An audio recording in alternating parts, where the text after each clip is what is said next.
मेरी शादी को इतना वक्त नहीं गुजरा था, जिसकी वजह से मुझ में अभी भी बहुत धीरज बाकी था।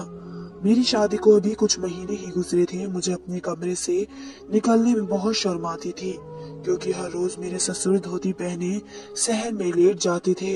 मैं उन्हें बाहर ऐसा देखकर वापस कमरे में उल्टे कदमों लौट जाती थी। मुझे ये सब कुछ बहुत अजीब लगता था कि मैं अपने मायके में कभी भी अपने भाइयों या अपने बाबा को ऐसे कपड़े पहने हुए नहीं देखा था। धोती की वजह से मेरे ससुर के आधे पैर पूरे दिखते रहते थे। मुझे हैरत इस बात पर होती कि उनको उनकी बीवी, बेटा, बेटी कोई भी इस चीज से मना नहीं करते थे, या शायद उन सबको इस बात की आदत हो चुकी थी। मैं नई नई थी, इस वजह से मुझे ये सब बहुत अजीब लग रहा था। मैं चाहती थी कि ये मैं बात किसी से शेयर करूं। मैंने कई बार ऐसा सोचा कि मैं ये बात अपने पति से बोल दूं, लेकिन मैं उन्हें ये बात बोलते हुए झिझक रही थी। फिर मैंने सोचा कि मैं ये बात अपनी ननद को बताऊं, लेकिन मैं चुप हो गई, क्योंकि वह उनके बाबा थे। उन्हें ये बात मेरी बुरी भी लग सकती थी, इसलिए मैं झिझक की वजह से ये बात किसी से बोल भी नहीं पाई। क्योंकि मेरी शादी को अभी इतना वक्त नहीं हुआ था, मुझे समझ नहीं आता था कि ये रोज ऐसा क्यों करते हैं।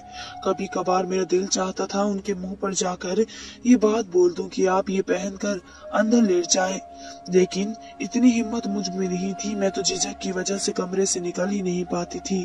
यहाँ तो मैं बात करने का सोच रही थी। पहले तो मैं गुस्से में तय कर लिया था कि ऐसा जरूर करूंगी, और हिम्मत करके आगे भी बढ़ती थी, लेकिन मुझे एकदम से डर आने लगता था और मैं पीछे हो जाती थी। मेरे दिल में एक बात बहुत बार आती थी कि अगर मैंने कोई भी उल्टी बात की तो बहुत गलत बात हो जाएगी, क्योंकि मेरा नया ससुराल हो सकता था। किसी को मेरी बात बुरी लग सकती थी। मैंने देखा था मेरा पति और उनकी बहन सब मेरे ससुर की बहुत इज्जत करते थे, और उनकी एक पुकार पर दौड़े दौड़े चले आते थे। ऐसे में अगर मैं कुछ भी उनके खिलाफ बोलती तो ये सब यही कहते कि कभी इससे आए हुए दिन ही कितने हुए हैं। आते ही ससुर की शिकायतें लगानी शुरू कर दी।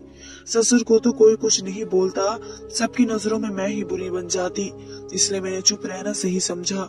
इसलिए मैं डर जाती थी और कुछ नहीं कहती थी। मुझे अंदाजा था ससुराल में सब कुछ बर्दाश्त करते हुए चलना है। ये चीज मेरी माँ ने मुझे पहले ही समझा दी थी। इसकी वजह से मैं किसी से भी अपने इस दुख को शेयर नहीं कर पाती थी, बस खामोशी से अपने होठ सी लेती थी। देर से कमरे से निकलने पर मेरी सास मुझे बहुत सुनाती थी और बहुत डांटती थी, लेकिन मैं उनकी डांट को चुप होकर सुन लेती थी, क्योंकि मैं जानती थी कि अगर मैंने उनको ये बोला कि मैं आपके पति की वजह से ही अपने कमरे में बंद रहती हूँ, इस पर भी 100 बातें होनी थी, और मैं नहीं चाहती थी कि घर का माहौल जरा भी डिस्टर्ब हो मेरी वजह से, और मेरा पति और मेरे से नाराज हो। मुझे उन सब चीजों से बहुत डर लगता था, इसलिए मैं चुप थी और अपनी सांस की सारी बातें बर्दाश्त करती। वैसे उनका डांटना सही था, जो काम दिन के होते अब वह शाम में भी पूरे नहीं हो पाए थे, इसलिए वह बहुत ज्यादा गुस्सा करने लगी थी। बिना ये सोचे, बिना ये देखे कि गलती किसकी है, वह मुझे ही सब बातों के लिए ब्लेम करती थी, और मैं भी उनको ये नहीं बता पाती कि ये सब आपके पति की वजह से हो रहा है, सिर्फ यह सोचकर कि घर का माहौल खराब न हो। लेकिन अब मैं बहुत परेशान और तंग आ गई थी। उनकी हरकत से रोज सास के तानों ने मेरे कान पका दिए थे। मेरे ससुर को बिल्कुल भी शर्म नहीं थी। वे हर रोज यही करते थे, धोती पहन कर लेट जाते। उनको इतनी भी शर्म नहीं आती थी कि घर में जब जवान बहू है इसका ही ख्याल करके हरकत ना करे, लेकिन वे मुझे बिना झिझक किए धोती पहने धूप में सेकते रहते थे।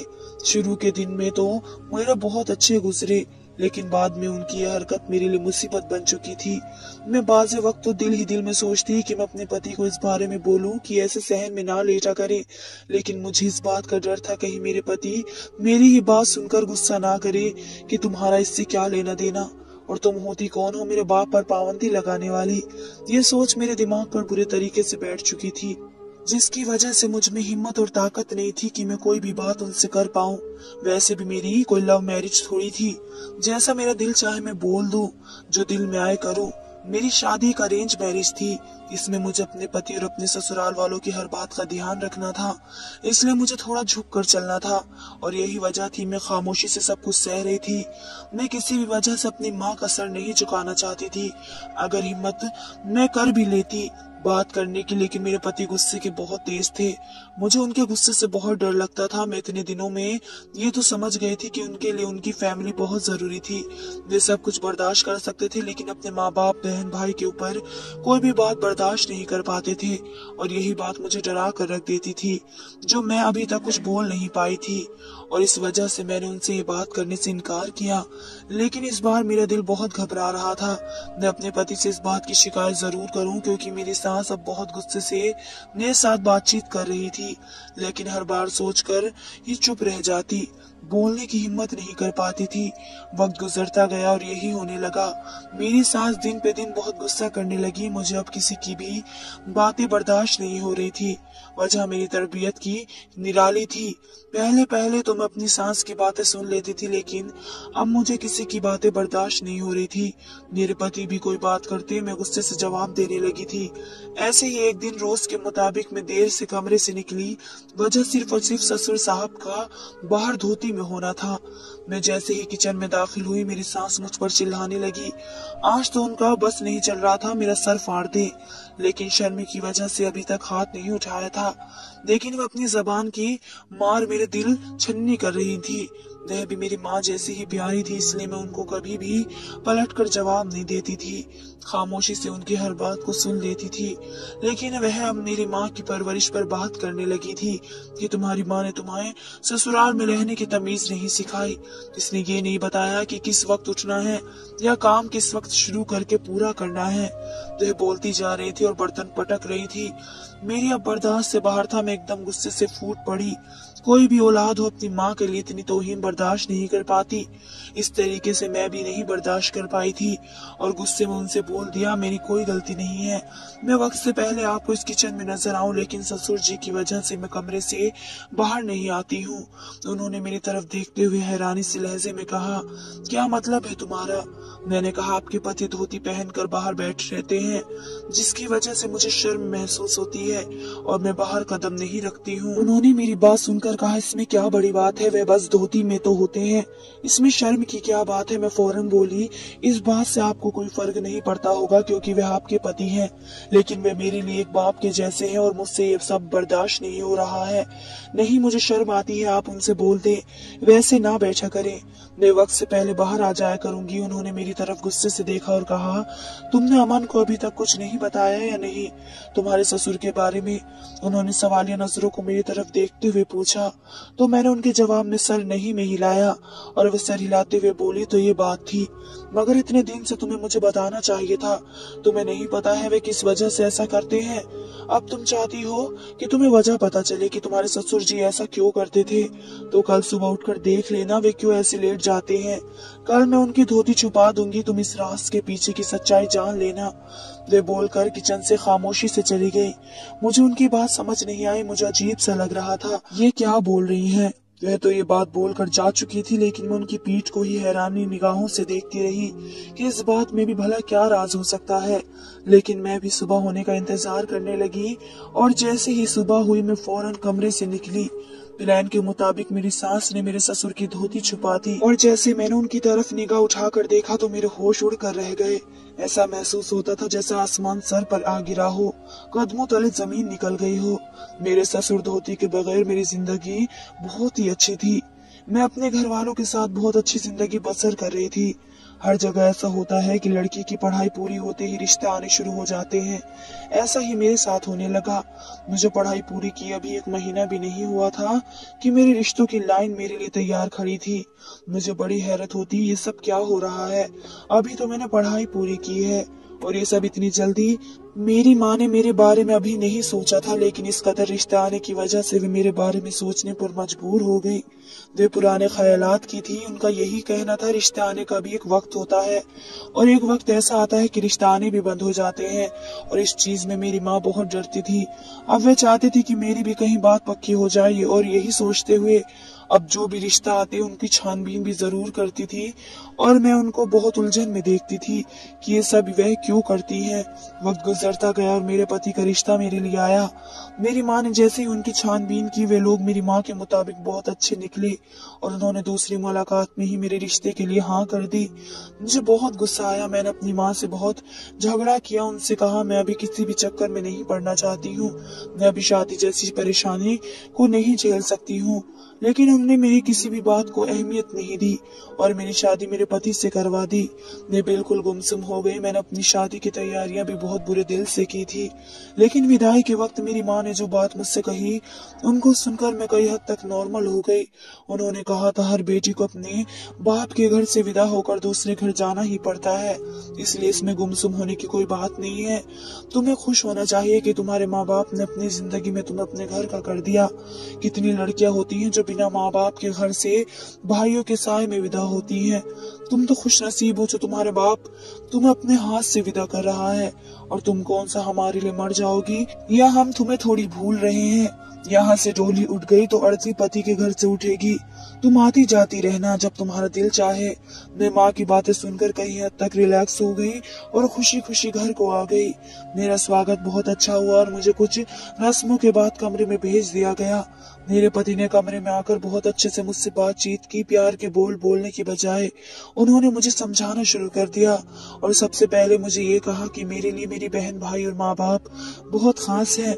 उनकी तरफ से वे कोई शिकायत नहीं चाहते, इसलिए मैं पहले दिन से ही होशियार होकर रहने लगी कि ससुराल में किसी को भी किसी भी किस्म की गलती का मौका नहीं देना। और अपने किए वादों को नजर रखते हुए मैं कुछ ही दिन में सबका दिल जीत गई। ननद भी मुझसे बहुत अच्छे से बातचीत करती और देवर भी भाभी कहते न थकते थे और मेरी सास की भी सारी जिम्मेदारियां मैंने अपने सर ले ली। लेकिन वक्त का क्या है, वक्त एक जैसा थोड़ी रहता है। वक्त गुजरा और मेरी जिंदगी का बुरा वक्त शुरू हुआ जब मेरे ससुर बाहर शहर में धोती पहन कर लेटने लगे। मेरे लिए ये चीज बहुत अजीब थी क्योंकि मेरे घर में ऐसा कोई भी नहीं करता था। जब सब लोग पैंट शर्ट ही पहना करते थे और यहाँ आकर मैंने सब अपने ससुर को इस तरीके से देखा तो मुझे बहुत शर्म आई। मेरे लिए एक बहुत मुश्किल वक्त था। मुझे समझ नहीं आता था मैं क्या करूं। मुझे बहुत परेशानी होने लगी। शुरू में सब कुछ बहुत अच्छा था, लेकिन गुजरते वक्त के साथ मेरी जिंदगी खराब हो गई। मेरी जिंदगी बहुत परेशानियों से गुजर रही थी। मुझे समझ नहीं आता था वह जानकर ऐसा करते हैं या फिर उनसे ऐसा हो जाता है। शादी की शुरुआत के दिनों में तो मुझे बहुत ही परेशानी हो गई, लेकिन मैं कुछ कर भी नहीं सकती थी। यह मेरी अरेंज मैरिज हुई थी। अगर लव मैरिज होती तो मैं अपने पति से इस बात को लेकर लड़ाई कर लेती, लेकिन दिन गुजर जाता था। मैं शाम को बाहर आई। मुझे सब चीजों का अंदाजा था कि ये चीज बहुत बुरी साबित हो रही है मेरे लिए, लेकिन मैं मजबूर थी। मैं ऐसे कैसे अपने ससुर को इस हालत में देखकर बाहर आ जाती, लेकिन कोई भी मेरी बात को नहीं समझ रहा था। मेरी सास हर दिन मुझ पर चिड़चिड़ा रही थी क्योंकि उन्हें भी बहुत गुस्सा आ रहा था। जो काम मेरे करने के होते वे काम उन्हें करने पड़ रहे थे। मुझे भी अफसोस होता था कि उनकी उम्र ऐसी है कि उन्हें आराम करना चाहिए, लेकिन मेरी वजह से वे दिन रात काम करती थी। जाहिर सी बात है, जब कोई काम करता है तो उसको गुस्सा भी आता है। मैं क्या करती, मैं खामोशी से गर्दन झुकाकर उनकी हर बात को बर्दाश्त करते हुए सुन लेती थी। लेकिन कब तक, मेरी भी एक हद थी। मैं बर्दाश्त करते करते अब थक चुकी थी। उन्होंने जितने गुस्से से मुझे मेरी माँ के ताने मारे, मुझसे अब बर्दाश्त नहीं हुआ। मुझे इतना गुस्सा आया मैं खुद बेकाबू हो गई और मैंने पलटकर उन्हें जवाब दे दिया और उनसे सवाल कर लिया कि आपके पति इस तरीके से क्यों करते हैं। वे जानते नहीं हैं कि जवान बहू घर में मौजूद है, इसे कमरे से बाहर निकलना है। वे मेरे कमरे के सामने ही धोती पहनकर बैठ जाते हैं, क्या उन्हें शर्म नहीं आती। मैंने बहुत गुस्से से ये बातें कही। मुझे बहुत गुस्सा आ गया था उनका ये कहना कि तुम्हारी माँ ने तुम्हारी अच्छी परवरिश नहीं की थी, तुम्हें अच्छे बुरे की तमीज नहीं सिखाई है। वे एक पल में मेरा शुरू का किया हुआ सब कुछ भूल गई। कुछ दिन मेरी लापरवाही की इतनी बड़ी सजा दे रही थी कि वे मुझे खड़े होकर इतनी बड़ी बड़ी बातें सुना रही थी। मुझे बहुत अफसोस हो रहा था और जैसे ही मैंने उनके सामने अपनी ये बात रखी कि आप अपने पति को कहें कि उस तरीके से धोती पहन कर ना बैठें, तो उन्होंने ऐसी अजीब बात कही कि मेरे तो होश उड़ गए। वे कहने लगी कि मैं रात को ही उनकी धोती छुपा दूंगी और जो यह राज है वे क्यों बैठते हैं तुम्हें पता चल जाएगा। मेरी आंखें एकदम चमकी थी कि क्या बात बोल कर गई है। मेरे कान खड़े से हो गए थे। ऐसा क्या मुमकिन है कि वह किसी कारण की वजह से धोती पहन कर बैठते हैं। मैं बहुत ज्यादा हैरान और परेशान थी। मेरी रात यही सोचते सोचते आंखों ही आंखों में कट गई। मेरे पति ने भी मुझसे रात को बात करने की कोशिश की कि बहुत गुमसुम हो, चुप चुप सी महसूस हो रही हो, कुछ हुआ है क्या। दिन में माँ भी बहुत खामोश है, कोई वजह है क्या। मैंने उनकी तरफ देखते हुए आराम से जवाब दिया, नहीं कोई बात नहीं है, बस वैसे ही खामोश होगी। उनकी तबीयत भी कहाँ ठीक रहती है। मैंने टालमटोल से काम लिया क्योंकि मैं नहीं चाहती थी उन्हें कोई भी बात पता चले। मैं बोली, आपको ऐसे ही वहम हो रहा होगा। मैं चाहती थी कि वे ज्यादा इस बात के अंदर ना घुसे, क्योंकि अगर उन्हें मेरी इस बात का पता चल जाता कि मैंने उनकी माँ से बदतमीजी की है तो मेरा हाशिर बुरा कर देते। अगर उन्हें जरा भी इस बात की भनक पड़ जाती कि मैंने उनकी माँ से इस कदर बदतमीजी की है तो इस चीज की वजह से मैं उनको कोई भी बात नहीं बताना चाहती थी। आज की रात जैसे तैसे गुजर रही थी और सुबह की पहली किरण फूटी। मेरे पति जब काम पर चले गए तो मैं उस वक्त बाहर निकली जब मेरे ससुर बाहर बगैर धोती के थे। उनके ऊपर एक चादर सी डली हुई थी और उनका एक साइड का पांव बाहर निकला हुआ था।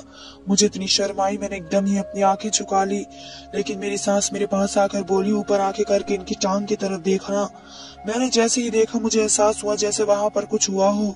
मैं थोड़ा सा पास जाकर देखने लगी तो वहां पर मुझे एक दाना से महसूस हुआ। मैंने हैरान निगाहों से अपनी सास की तरफ देखा तो वह मुझसे कहने लगी, तुम्हारी शादी से पहले उनके पाँव में कुछ परेशानी हो गई थी, उनके पाँव में एक दाना है। तो डॉक्टर को दिखाने के बाद उन्होंने कहा था कि इन्हें धूप सेकने की जरूरत है, जिसकी वजह से वे धोती पहनकर सैन में लेटते हैं। उन्हें इतनी तकलीफ होती है जो तुम्हें बता नहीं सकती। दर्द की वजह से वो रात रात को सो नहीं पाते और तुम शर्म कर रही हो उनसे। वे तो खुद बेचारे किसी से क्या बात करेंगे, वे तो खुद मजबूर है, चल भी नहीं पाते। तुम्हारे पति उनकी देखभाल करता है। मुझे तो हैरत है कि अभी तक तुम्हें अमन ने कुछ बताया क्यों नहीं। मैंने उनकी तरफ देखते हुए नम आवाज में कहा, माँ मुझे नहीं मालूम था कि बाबा के साथ इतनी परेशानी है, वरना मैं कभी भी इस तरीके से नहीं करती। मैं उनको गलत समझ रही थी कि वह ये जान कर रहे हैं, लेकिन मैं आज बहुत शर्मिंदा हूँ कि वे बेचारे अपनी तकलीफ के कारण यहाँ ऐसे लेटे होते हैं। लेकिन मैं क्या करूँ, मुझे बहुत शर्म आती है क्योंकि मैंने अपने घर में कभी भी किसी को ऐसे धोती में नहीं देखा। जिस भी मर्द को देखा वे पैंट शर्ट में ही देखा, इसलिए मुझे शर्म आ जाती है। तो वे कहने लगी, बेटा वे तुम्हारे माँ बाप की उम्र के हैं, तुम्हें कोई शर्म करने की जरूरत नहीं है। तुम अपने वक्त पर बाहर आओ, अपने काम पूरे करो और अपने कमरे में चली जाओ। बाहर घूमने फिरने की तुम्हें जरूरत ही नहीं है। मैं उनकी बात से राजी थी इसलिए खामोशी से सर झुका गई। मुझे खुद भी बहुत शर्मिंदगी हो रही थी। मैंने बहुत गलत किया था। मैं दिन भर काम करते हुए यही बातें सोच रही थी कि आज ही अपने पति से बात करूंगी और कहूंगी कि बाबा को किसी अच्छे डॉक्टर को दिखाएं और उनका इलाज कराएं। रात को जैसे ही मेरे पति आए मैंने फौरन उनको खाना दिया और जल्दी जल्दी अपने काम से फारिग हुई। इसके बाद जब मैं कमरे में गई तो मैं उनसे बात करने के लिए बैठी और मैंने उनसे कहा, आपको चाहिए कि आप अपने बाप को बहुत अच्छे से इलाज कराएं, उनकी टांग और खराब हो जाएगी अगर हम ऐसे ही लापरवाही करेंगे। उन्होंने मेरी तरफ देखते हुए हैरानी से कहा, कुछ हुआ है क्या और तुम्हें कैसे पता चला कि बाबा की टांग में परेशानी है। मैंने निगाहें नीचे करके सारी बात अपने पति को बता दी। वह भी मेरी बातों को बहुत गौर से सुन रहे थे। मैंने आखिर में उनसे यही कहा कि मैं बहुत शर्मिंदा हूँ, मुझे इस तरीके से शर्म नहीं करनी चाहिए थी, बस मैं थोड़ा सा घबरा जाती थी कि वैसा क्यों करते हैं। और माँ ने जब मुझे बातों की वजह से लड़ाई की तो मैं भी बर्दाश्त नहीं कर पाई और मैंने उन्हें जवाब दे दिया, लेकिन उन्होंने मेरी गलतफहमी को दूर करने के लिए यह राज मुझे बता दिया। वैसे आपको चाहिए था कि आप मुझे पहले ही उन सब के बारे में बता देते तो मैं गलतफहमी का शिकार नहीं होती। मेरे पति ने मेरी सारी बातें सुनकर सिर्फ इतना कहा कि मैं तुम्हें इसलिए नहीं बताना चाहता था कि मेरे पापा का मसला था और जब से बाबा चलने से बेजार हो गए हैं वे बहुत एहसास करते हैं। उनको पसंद नहीं कि उनकी बीमारी के बारे में कोई जिक्र भी करे, इसलिए मैं तुमको नहीं बताना चाहता था। मुझे यही लग रहा था शायद माँ ने तुमको बता दिया हो, शायद तुम्हें खुद ही पता चल गया हो। मैंने इस बात की तरफ कभी ध्यान ही नहीं दिया। मुझे पता नहीं था एक छोटी सी गलतफहमी इतना बड़ा मसला हो जाएगा। खैर अब तुम्हें देखकर मुझे अच्छा लगा। तुम बाबा के बारे में फिक्रमंद हो रही थी। मैं कुछ सोच रहा था उनको किसी अच्छे डॉक्टर से इलाज करवा लूं। फिर मुझे एहसास हुआ मैं ससुर से शर्माती थी और वह मुझसे शर्माते थे। उनको पसंद नहीं था कि बहू के सामने यूं धोती पहनकर सहन में लेटा रहे। उनको इस बात से बहुत ज्यादा शर्म आती थी। उनको यही फिक्र खाई जाती थी कि बहू क्या सोचेगी। लेकिन मेरी सास ने जबरदस्ती उनको सहन में बैठा कर जाती थी। फिर वे सारा दिन उधर ही बैठे रहते थे।